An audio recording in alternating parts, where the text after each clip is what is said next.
All right, Alexander, let's talk about what is going on in China.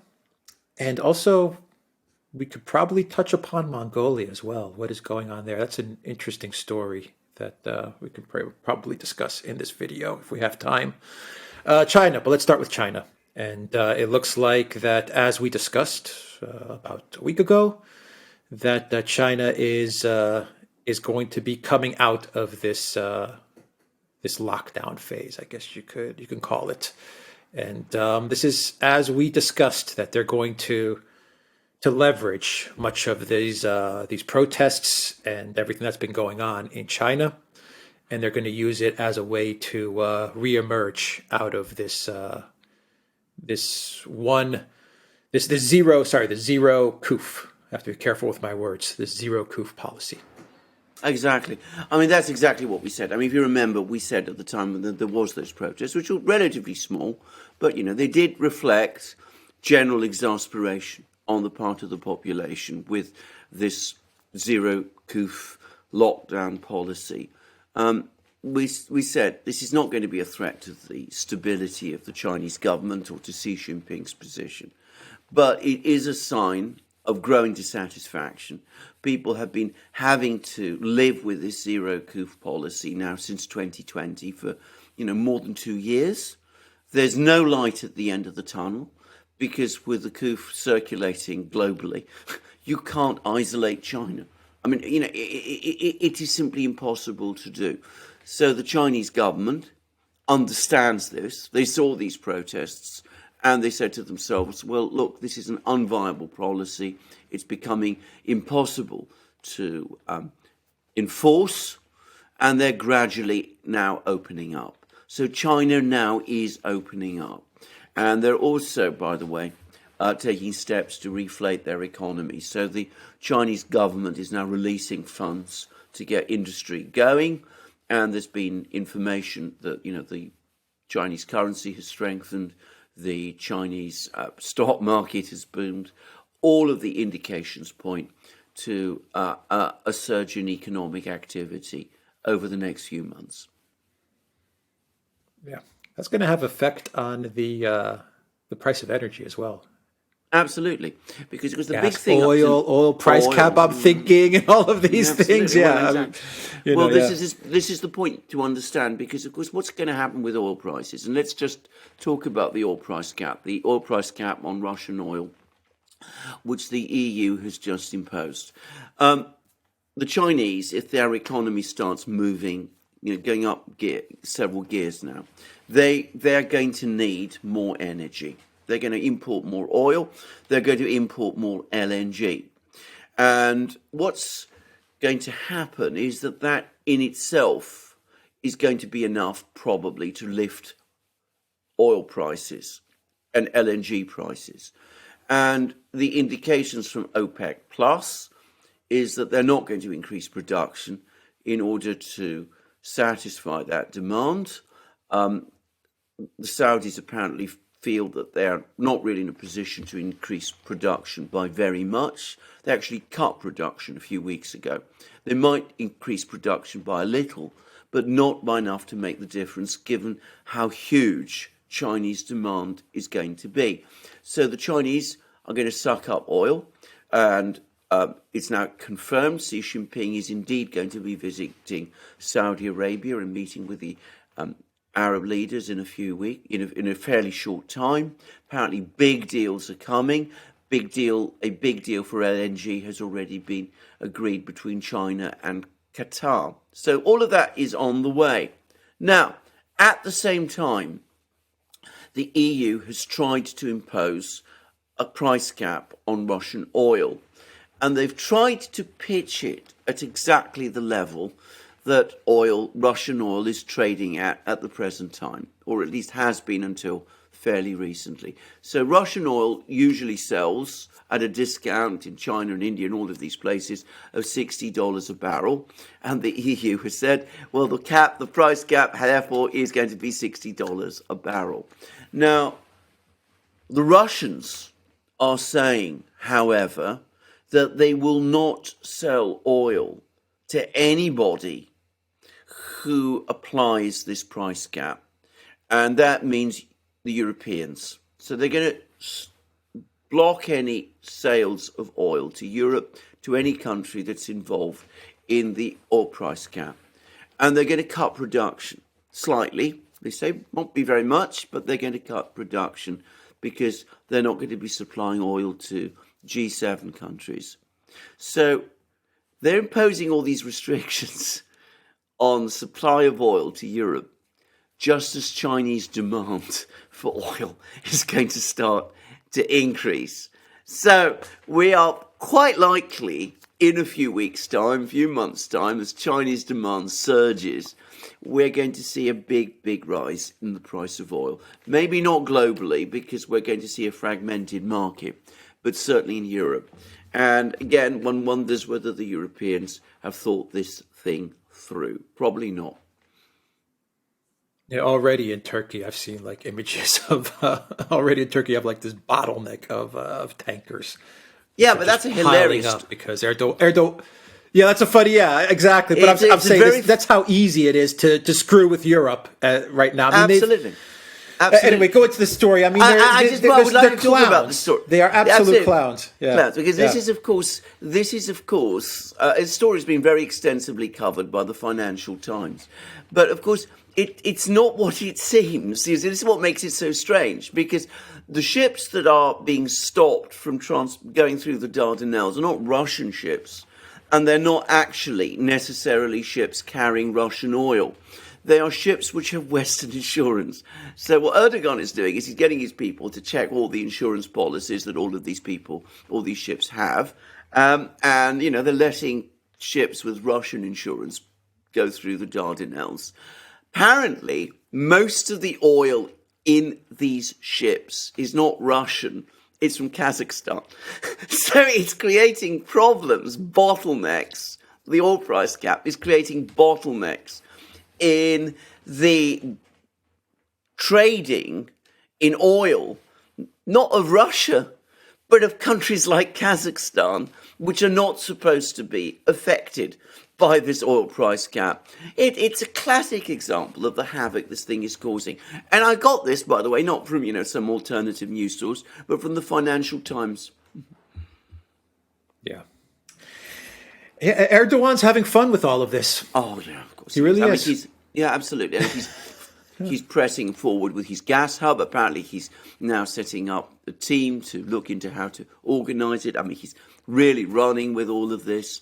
And Putin is working on his gas union. He's going to be meeting Ilham Aliyev, the president of Azerbaijan, major gas producer, by the way.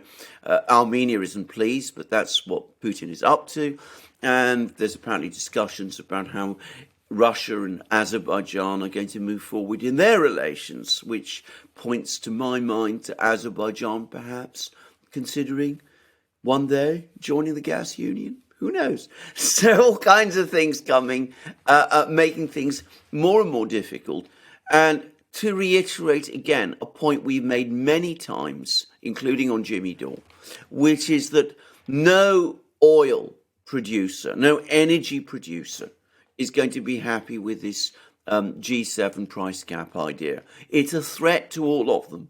And they will work together to sabotage it, because they don't want to be in a position where the United States and its friends dictate the price of oil. I mean, that's what OPEC Plus is there to do. So, people wonder why the Saudis are angry with the Americans. Well, that's the major reason. I mean, it's the single thing. It's probably consolidated the royal family and the dynasty and all the princes around MBS like nothing else has done. Because from their point of view, this is an existential threat to them. Yeah, a 5-year-old can understand this.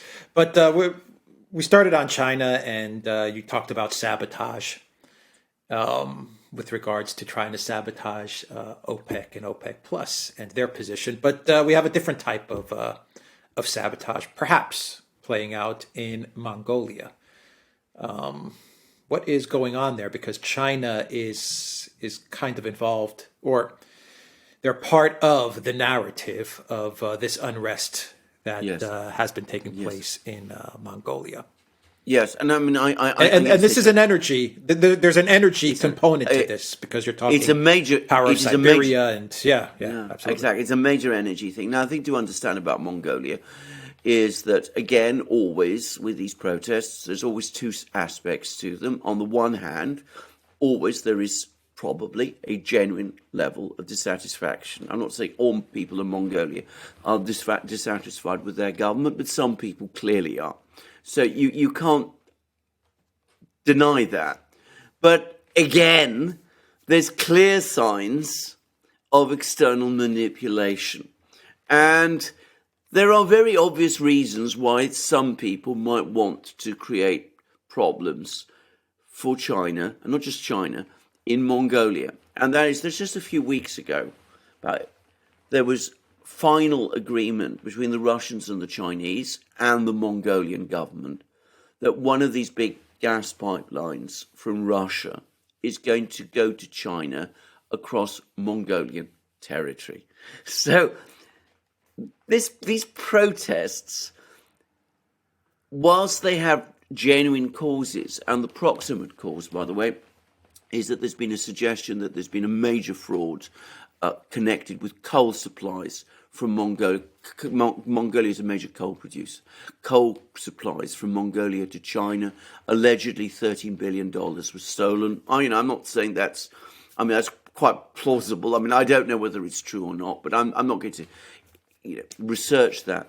But the point is that that may very well be true. There may very well be real anger of that. But at the same time, all the indications point to a genuine attempt to overthrow the Mongolian government. There was a raid on the parliament building. There's been attacks on government buildings in the capital, in Ulaanbaatar. And all of the indications are that this is in part an anti-Chinese protest as well as an anti-government protest. And it's intended to create ructions in Mongolia and perhaps the external manipulators, if you like, want to destabilize the situation there in order to stop this pipeline being built. That I have to say is my own take on this, and I'm pretty sure I'm right, and I'm sure you share it as well. These things just, I mean, if it was just about coal, I don't see why people would be attacking the Parliament building. I mean, for one, it seems to me that there's clearly been some kind of an attempt to foment this in Mongolia itself. Now, I'm going to say a few things about Mongolia and its history. And of course, I mean, we all know a little bit about Mongolian history, but modern Mongolian history in the Mongolian Republic, there is a long-standing anti-Chinese sentiment amongst some Mongol people. So I'm told.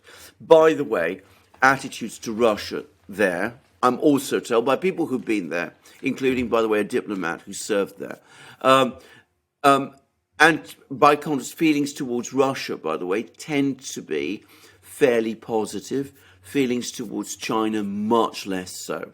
So there is that to work with as well. You can create a scandal, you can point it at China, you can try and destabilize the situation. What you're really trying to do is to obstruct the building of this pipeline. Now, anybody who looks at a map can see that Mongolia is completely surrounded by China and Russia. Ultimately, whatever is being attempted in Mongolia cannot succeed. Any Mongolian government has to go along, ultimately, with the needs of the Chinese and the Russians when it comes to gas pipelines. So at some point, it will be stabilized. The pipeline will be built. Mongolia will benefit from it because it will be receiving transit fees. So this is an attempt to create trouble, but I don't think it's going to succeed. Yeah, I looked at this attempt as a very desperate attempt. If it is indeed some sort of regime change in order to prevent pipelines from traversing through Mongolia, it does seem very desperate when you just take a look at a map and see where Mongolia is and understand that whatever happens, they're going to have to play ball with their neighbors, with their two very big, powerful neighbors, Absolutely. regardless of the sentiments they may harbor for China or their feelings towards Russia, that being positive. This is an opportunity. They have to go through with this because at the end of the day, it looks like it's definitely going to be in their best interest as well. So this is very much, it seems to me, when I first looked at this, I said, this is more of just trying to sow some chaos and perhaps buy some time, delay things a bit between Russia and China, and just sow some general chaos until they got things back under control in Mongolia. Exactly. And can I just say also, and this is the other thing, of course, you must never overlook the fact that there are some people, again, I don't want to identify particular agencies, but, they get paid for doing this sort of thing. And, they're able to report back, well, we managed riots in Mongolia, so, we should continue to get paid even more for doing even more things like this. So there is also that factor at play too. But I agree, you want to create problems for the Chinese, you want to create problems for the Russians. You can't really do that in China itself. We saw the protests there were fairly small, and we saw that the Chinese government has responded by, easing the lockdowns. Avril Haines, the US Director of National Intelligence, has actually now said protests in Russia are never going to overthrow the government there. So they've accepted that that's not going to happen. So they're looking for weak They tried spots. in Kazakhstan. They tried in Kazakhstan. They're trying to create problems on the border between Tajikistan and Kyrgyzia. We see a major effort being made with the Kurds in Iran. I hadn't appreciated the extent to which the recent protests in Iran are essentially, in the Kurdish areas. And of course, now they've tried Mongolia as well. But none of these things look really very much like they're going to succeed. And in Mongolia, I don't see how they can. Yeah, I agree. All right. Anything else that we need to discuss? We covered. Yeah, I mean, it is quite. Well, we've covered. We went from China to Turkey to oil to Mongolia. We've covered a big range of things, but the China is not going to achieve double-digit growth rates. I mean, that period is in the past now. I mean, the Chinese economy has reached that level of development where double-digit growth rates like it had 10 years ago are no longer achievable. But we will probably see a significant increase in growth from China over the course of this year.